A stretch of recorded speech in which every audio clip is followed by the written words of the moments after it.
கோவை காமாட்சிபுரி ஆதீனம் சிவலிங்கேஸ்வர சுவாமிகள் இன்று காலை இறைவனின் திருவடிகளை அடைந்தார்.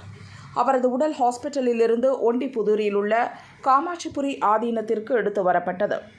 பொதுமக்கள் அஞ்சலிக்காக ஆதீன வளாகத்தில் உள்ள மண்டபத்தில் சுவாமிகளின் உடல் வைக்கப்பட்டுள்ளது. மத தலைவர்கள், அரசியல் பிரமுகர்கள், பொதுமக்கள் அஞ்சலிக்கு பிறகு நாளை ஆதீன வளாகத்திலேயே உடல் நல்லடக்கம் செய்யப்பட உள்ளது.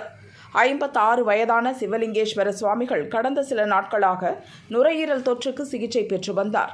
சமீபத்தில் டெல்லியில் நடந்த பாராளுமன்ற திறப்பு விழாவில் பிரதமரிடம் செங்கோல் கொடுத்து ஆசி வழங்கினார். பட்டியல் சமூக மக்கள் வாழும் பகுதிகளில் உள்ள கோயில்களை சொந்த செலவில் புனரமைத்து கும்பாபிஷேகம் நடத்தியவர். இவரது மறைவுக்கு தமிழக பாரதிய ஜனதா கட்சி தலைவர் அண்ணாமலை இரங்கல் செய்தி வெளியிட்டுள்ளார். பொதுமக்களை பாதிக்கும் பிரச்சினைகளில் துணிச்சலுடன் குரல் கொடுத்தவர். ஏற்றத்தாழ்வின்றி அனைவரும் ஒற்றுமையுடன் இருக்க வலியுறுத்தியவர்.